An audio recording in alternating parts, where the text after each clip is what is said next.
आज के लेक्चर का टॉपिक है मुगल शासन व्यवस्था एवं संस्थाएं, जिसके अंतर्गत हम करेंगे आज मनसबदारी प्रथा।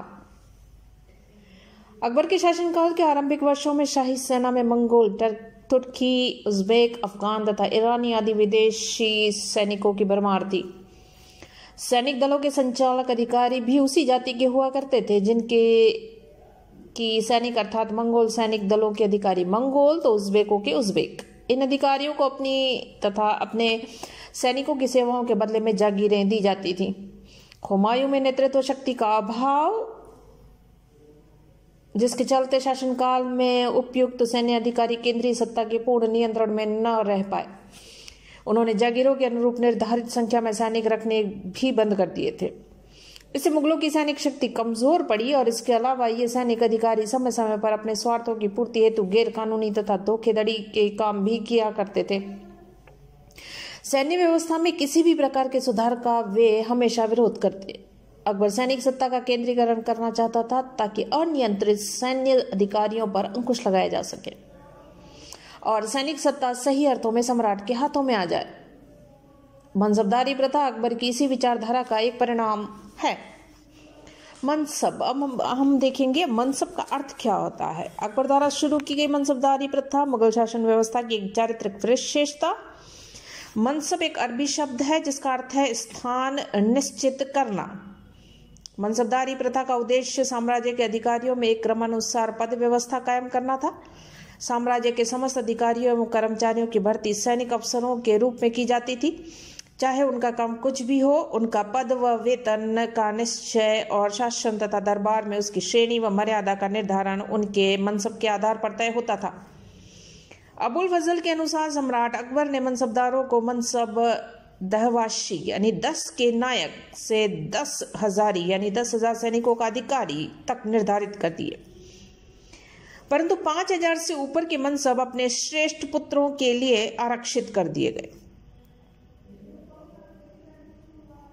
1585 ईस्वी में मनसब की सर्वोच्च सीमा को बढ़ाकर 12,000 कर दिया गया और अमीरों को 7,000 तक के मनसब दिए जाने लगे। 1605 ईस्वी में राजा मानसिंह को 7,000 जात व 6,000 सवार का मनसब दिया गया। मनसबदारों की किस्म व श्रेणियां।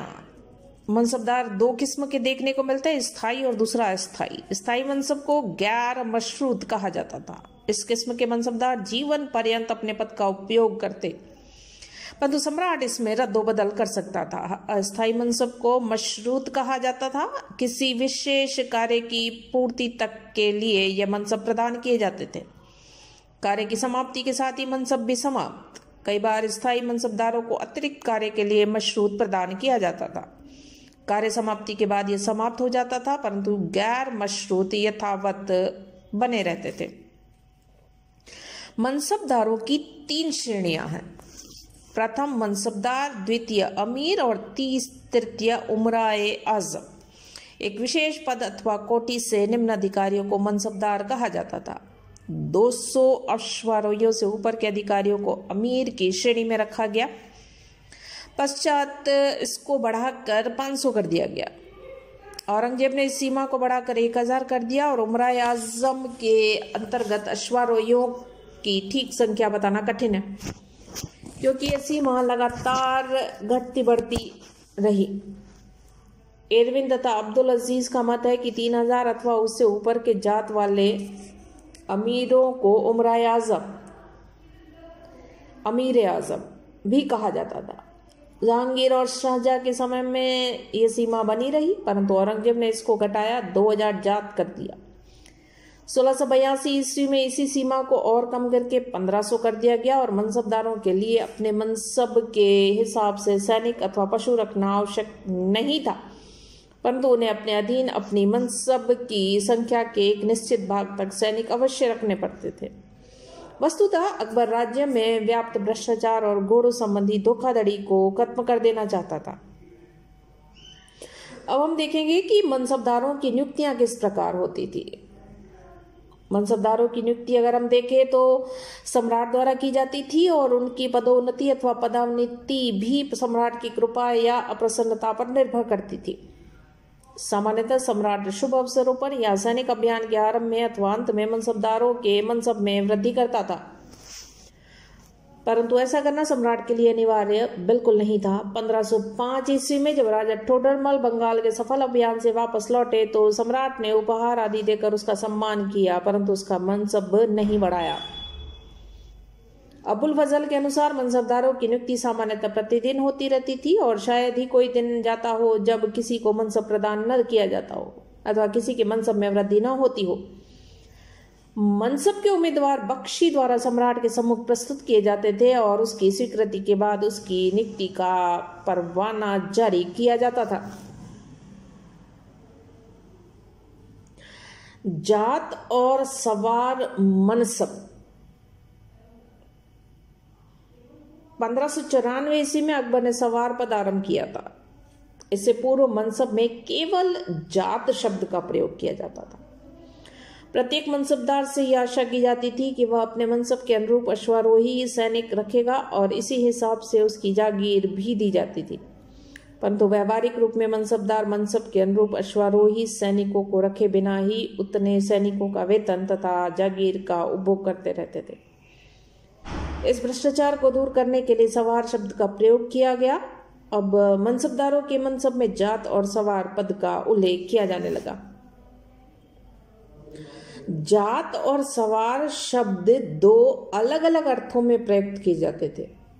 दुर्भाग्यवश जात और सवार शब्दों की सही व्याख्या अभी तक नहीं हो पाई है। विभिन्न विद्वानों के द्वारा इन शब्दों का विभिन्न अर्थ निकाला गया है। ब्लॉकमैन के अनुसार जात सैनिकों की उस संख्या का बोधक था जिसके रखने की आशा मनसबदारों से की जाती थी, और सवार मनसब उस संख्या को बताता था जो वास्तव में मनसबदार रखते थे। मनसबदार के वेतन का भुगतान जात संख्या के आधार पर किया जाता था। इरविन के मतानुसार सवार पद एक अतिरिक्त सम्मान था और प्राप्तकर्ता को जात की संख्या के अतिरिक्त सवार पद से निश्चित सैनिकों को भी रखना पड़ता था। इरविन के मत में सबसे बड़ा दोष जो यह है वह यह है कि यदि इस मत के आधार पर सैनिकों की गणना करें तो मुगल सेना की संख्या एक अविश्वसनीय अंक तक पहुंच जाती है। डॉक्टर रामप्रसाद त्रिपाठी के अनुसार सवार मनसब एक अतिरिक्त सम्मान मात्र था जिसमें जितने सवारों का उल्लेख होता था उन्हें रखने का मनसबदारों का कोई बंधन नहीं होता था। अब्दुल अजीज का मत देखें तो वो कहते हैं कि जात मनसब के अंतर्गत मनसबदार एक निश्चित संख्या में हाथी, भारवाहक पशु आदि रखता था, जबकि सवार मनसब यह बताता था कि उसके पास कितने सैनिक सवार होने चाहिए। श्री एम के राव का मत है कि जात पैदल और सवार मनसब घुड़सवारों की संख्या को बताता था। जात और सवार संबंधी इन विरोधी विचारों के आधार पर इनका सही अर्थ निकालना अत्यधिक कठिन है। मनसबदारों की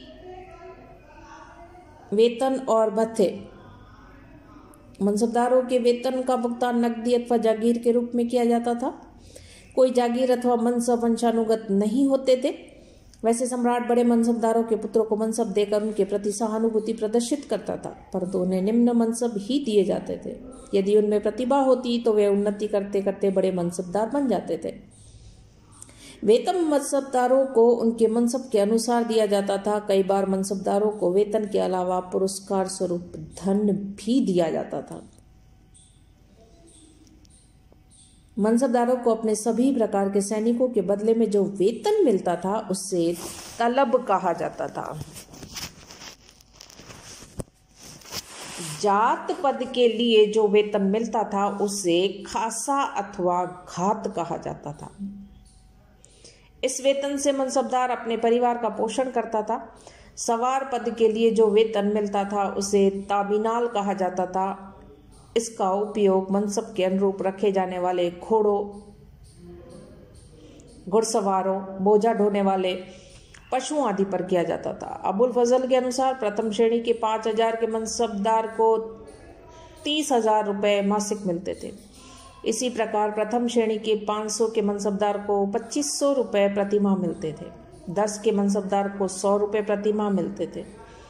परंतु तृतीय श्रेणी के 5,500 व 10 के मनसबदार को क्रमशः 28,000, 2,100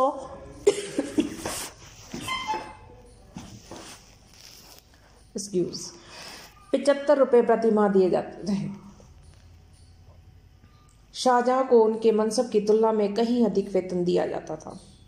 शहजादों को उनके मनसब की तुलना में कहीं अधिक वेतन दिया जाता था। मनसब की श्रेणियां 1595 ईस्वी में पूर्व मनसब की अलग अलग श्रेणियां नहीं थी, परंतु 1595 ईस्वी में अकबर ने मनसबदारों को 3 श्रेणियों में बांटा। जिस मनसबदारों के पास अपनी मनसब की संख्या के बराबर सैनिक होते थे वह अपने मनसब का प्रथम श्रेणी का मनसबदार कहलाता था। यदि उसके सैनिकों की संख्या उसके मनसब की आधी संख्या से अधिक होते थे तो वह दूसरी श्रेणी का और आधी संख्या से भी कम सैनिक रखने वाले तीसरी श्रेणी के मनसबदार कहे जाते थे। इसी वर्गीकरण के आधार पर उन्हें वेतन भी दिया जाता था, परंतु यह जरूरी नहीं था कि किसी उच्च मनसबदार प्राप्त मनसबदार को शाही दरबार में ही उच्च पद प्राप्त हो। एज एग्जाम्पल देखें तो राजा मान सिंह को 7,000 का मनसब, किंतु उसको दरबार में कभी भी मंत्री पद प्राप्त नहीं हुआ, जबकि उससे कम मनसब वाले अबुल फजल की दरबार में काफी प्रतिष्ठा। कई वर्षों तक वह मंत्री पद पर भी रहा। असैनिक विभागों के अधिकारी सैनिक नहीं रखते थे, परंतु आवश्यकता पड़ने पर उन्हें भी सैनिक सेवा देनी तो पड़ती थी। कोई भी मनसबदार समस्त मुगल सेना का नायक नहीं था। स्वयं सम्राट ही प्रधान सेनापति होता था। वह किसी भी मनसबदार को किसी भी अभियान का मुख्य सेनापति नियुक्त कर सकता था और कभी कभी उसकी सहायता के लिए उससे भी उच्च मनसब वाले मनसबदारों की नियुक्ति कर दी जाती थी। अब हम देखेंगे कि मनसबदारों द्वारा सैनिकों की भर्ती किस तरह से की जाती थी। मनसबदारों को अपने सैनिकों की भर्ती करने के लिए स्वतंत्रता थी। प्रत्येक मनसबदार प्राय अपनी जाति के लोगों को ही अपने अपनी सेना में भर्ती करते थे। उन्हें अपने घोड़े तथा व्यवस्था संबंधी अन्य सामान भी स्वयं जुटाना पड़ता था। मीर बख्शी के विभाग द्वारा मनसबदारों के सैनिकों तथा घोड़ों का निरीक्षण किया जाता था। प्रथम निरीक्षण के समय मनसबदार के घोड़े तथा सैनिकों की जांच कर उनकी एक सूची बनाई जाती थी और उनके घोड़ों को दागा जाता था। दाग 2 प्रकार के लगाए जाते थे। घोड़े के सीधे पुट्टे पर सरकारी निशान और बाएं पुट्टे पर मनसबदार का निशान। निरीक्षण के समय सही संख्या में घोड़े तथा सैनिक प्रस्तुत करने वाले मनसबदार को जल्दी पदोन्नति मिल जाती थी। यदि एक और मनसबदारों की पुरस्कृत किया जाता था तो दूसरी ओर उनको दंडित भी करने की व्यवस्था थी। कारण अनुशासन बनाए रखना था। मनसबदारों की संपत्ति की जब्ती प्रथा को हम देखें तो मनसबदारों से संबंधित जब्ती प्रथा के बारे में विद्वान लोग एक मत नहीं हैं। इस प्रथा के अंतर्गत मनसबदार अथवा अमीरों की मृत्यु के पश्चात उनकी संपत्ति को राज्य जब्त कर लेता था। इसका एक कारण यह था कि मनसबदार हमेशा ही राज्य के ऋणी रहा करते थे और मनसबदारों की मृत्यु के बाद राज्य अपने ऋण की वसूली उनकी संपत्ति से करता था, कुर्क कर की करता था। दूसरा तर्क यह दिया जाता है कि राज्य की सेवा में रहते हुए मनसबदार समस्त धन अर्जित करता था, इसलिए उसकी मृत्यु के बाद उसकी संपत्ति पर राज्य का अधिकार माना जाता था। जो भी कारण अथवा तर्क रहा हो, इस प्रथा के कारण मुगल काल में कुलीन वर्ग का उत्कर्ष नहीं हो पाया। मनसबदारों के पुत्रों को नए सिरे से अपना जीवन प्रारंभ करना पड़ता था।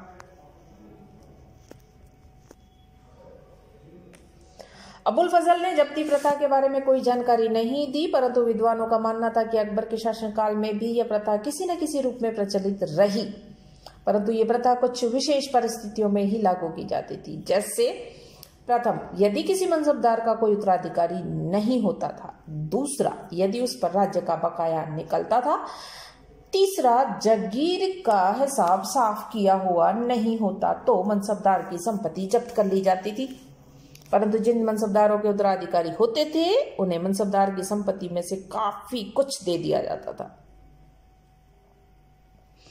उन्हें कितना हिस्सा दिया जाए यह बादशाह की इच्छा पर ही निर्भर करता था। इस संबंध में कोई निश्चित नियम नहीं थे। बर्नियर ने इस प्रथा को जंगली कहा है।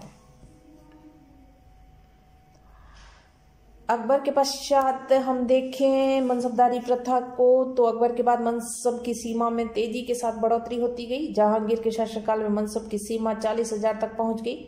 1617 में शहजादा खुर्रम यानी शाहजहां को 30,000 जात व 20,000 सवार का तथा शहजादा परवेज को 20,000 जात व 10,000 सवार का मनसब दिया गया था। शहरयार को 12,000 जात 8,000 सवार का मनसब।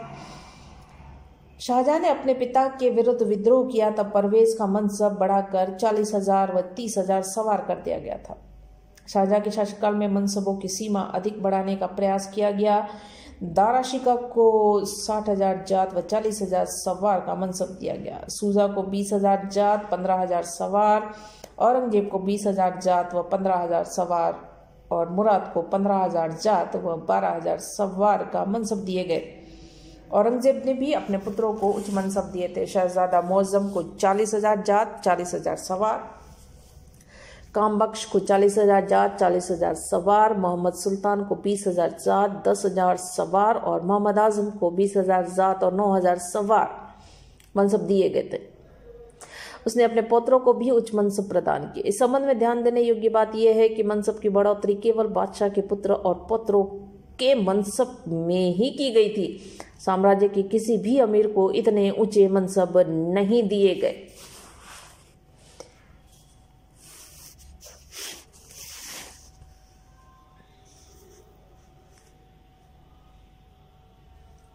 औरंगजेब के पश्चात मनसबदारों की संख्या में निरंतर वृद्धि, औरंगजेब के समय में तो विशेष वृद्धि, मनसब की सीमा में बढ़ोतरी, मनसबदारों के वेतन में किसी प्रकार की बढ़ोतरी नहीं, उल्टे वेतन और भत्तों में कटौती। शाहजहां के समय से ही यह गिरावट प्रारंभ। औरंगजेब के शासनकाल में अर्थव्यवस्था अस्त व्यस्त, स्थिति विकट, समय पर वेतन चुकाना भी संभव नहीं। उदाहरण के लिए अकबर के समय एक साधारण रिश्वरोही को 9,600 दाम यानी 240 रुपये प्रतिवर्ष वेतन मिलता था। जहांगीर के समय यह वेतन बना रहा, परंतु शाहजहां के शासनकाल के अंतिम वर्षों में तथा औरंगजेब के शासनकाल में 8,000 दाम यानी 200 रुपये प्रतिवर्ष वेतन हो गया। वेतन में कटौती के साथ रसदे खुराकी में भी कटौती कर दी गई। मनसबदारी प्रथा के अब हम देखेंगे दोष। इसमें यदि हम देखें, प्रथम, मनसबदारों को अपनी मनसब के हिसाब से जो वेतन मिलता था उसका वे प्राय दुरुपयोग करते थे। वे लोग साधारण लोगों को फौजी वर्दी पहना कर और घोड़ों को अपना बताकर सैनिक निरीक्षण के लिए ले आते थे।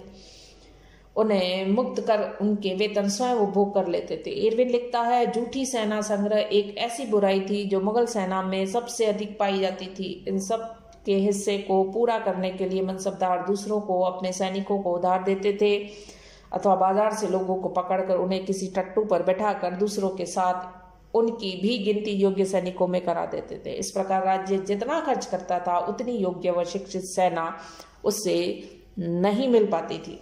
दूसरा दोष यदि हम देखें तो मनसबदार के सैनिक बादशाह की तुलना में अपने मनसबदार के प्रति अधिक स्वामी भक्ति देखने को मिलती है। सैनिकों का भुगतान यद्यपि शाही खजाने से किया जाता था, परंतु मनसबदार और बादशाह में संघर्ष छिड़ जाने की स्थिति में वे प्राय मनसबदारों का ही पक्ष लेते थे।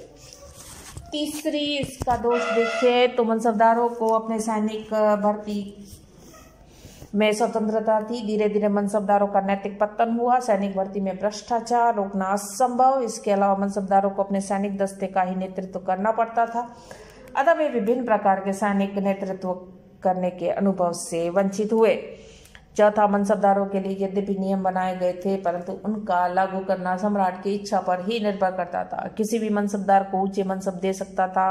महत्वपूर्ण सैनिक अभियान का प्रधान सेनापति नियुक्त कर सकता था। इससे मनसबदारों में एक दूसरे के प्रति द्वेष की भावना का विकास हो चला था। कभी कभी शत्रु का मिलकर सामना करने की अपेक्षा वे आपस में ही एक दूसरे को नाकामयाब बनाने में लग जाते थे। मनसबदारों के बीच में बढ़ता हुआ द्वेष मुगल साम्राज्य के लिए काफी घातक साबित हुआ। पांचवा, यदि हम देखें तो नियमानुसार मनसबदारों की मृत्यु के पश्चात उसका मनसब समाप्त हो जाता था।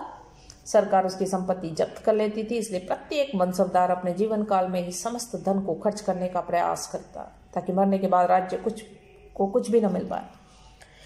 इस मनोवृत्ति के चलते वे अत्यधिक बने विलासी, दूसरी तरफ वे हमेशा के लिए कर्जों में डूबे रहे और बहुत से मनसबदार तो युद्ध क्षेत्र की ओर कूच करते समय भी अपने साथ अनेक सेवक, नर्तकियां और हरम की स्त्रियां तक ले जाते थे, जिससे सेना की गति बड़ी धीमी। छठा दोष, मनसबदारी व्यवस्था में केंद्रीकरण न होने से उसमें वह एकता की भावना विकसित न हो पाई, एक राष्ट्रीय सेना के लिए जो अत्यंत आवश्यक है। विभिन्न मनसबदारों के अंतर्गत विभिन्न सैन्य दलों के रखरखाव और रण कौशल का स्तर भी भिन्न भिन्न, इसलिए अनुशासन एवं योग्यता की समानता मुगल सेना में नहीं देखने को मिलती।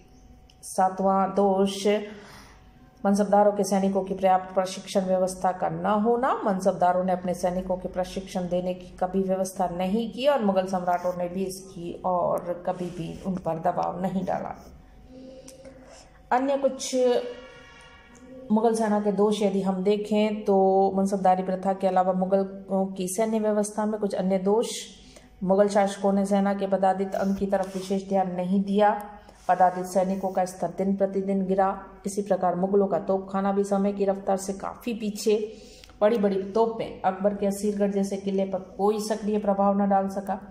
शाहजहां के समय में कंधार में मुगल सेना अपनी तोपों के होते हुए भी असफल रही। औरंगजेब के समय में जब मराठों ने छापामारी युद्ध पद्धति का सहारा लिया तो तोपें रही सही उपयोगिता भी समाप्त कर बैठी। इसी प्रकार मुगलों में नौसैनिक शक्ति की उपेक्षा की, भारतीय समुद्रों द्वारा यूरोपीय राष्ट्रों के लिए खुला छोड़ दिया।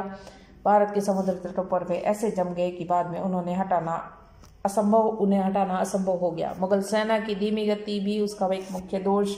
औरंगजेब की मृत्यु के बाद उपयुक्त दोषों के कारण मुगल सेना अपनी सैनिक शक्ति को खो बैठी और ऐसी स्थिति में मुगल साम्राज्य का अंत हो जाना स्वाभाविक था।